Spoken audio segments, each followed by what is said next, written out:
The Central Lower Prom project is in essence a coastal sea defence project, just to ensure that that there's no erosion into Whitley Bay in future years. I'm Phil Scott, I'm the Head of Environment, Housing and Leisure for North Tyneside Council. We've also put in a lower promenade which kind of just adds something to the whole regeneration of the Whitley Bay offer. Along there we've now looked at opportunities for commercial operators to bring along pop-up kind of shops, coffee kind of carts, all that kind of stuff, just to enhance the visitor experience during the summer as well. And on the top of the promenade as well, we've introduced a different kind of fencing. We're going back to the old traditional balustrade, which is more in keeping with the regeneration of the whole coastline. When putting something brand new in, our aspiration has been to keep the traditional look as much as possible, but be totally compliant with today's health and safety standards. And I'm pleased to say, with what we've kind of ended up with, I think we've struck a really happy balance. We ended up with an installer based in North Shields and a manufacturer who was not too far away, based in the northeast as well.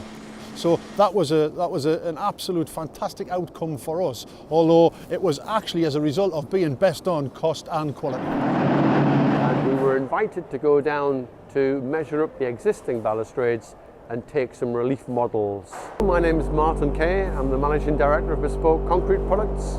And what we've done is we've kind of moved that forward into the 21st century to make them structurally compliant with modern highways acts. So this mix that we're using now is a far superior mix to what was used previously.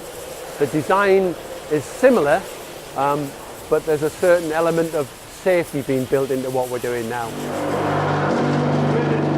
So the total project's for 1,200 balusters, and obviously you've got to do all the rails, the blocks, etc. to fit in that. The raw materials are brought in for that specific mix, loaded into the hoppers. It's transferred then onto the belt, into the buckets, which then leads up into the mill. The concrete's mixed. It's then transferred to our tipping bucket, goes to the mould. The mould's put onto a vibrating table, so it's poured into the mould. It's then taken off the vibrating table and it's given a final float finish. We went down prior to demolition, and we were fortunate enough to be able to take dimensions off an existing balustrade, and when it was demolished we were given one of the balusters to bring back to our factory. So that's really where all the colour and the aesthetic finishes come from, and we still have that to this day. Bespoke Concrete's been going for just about 60 years now, and it's really good to be a local resident, have a local business, and the council are supporting a local business, local enterprise, so it's very good, very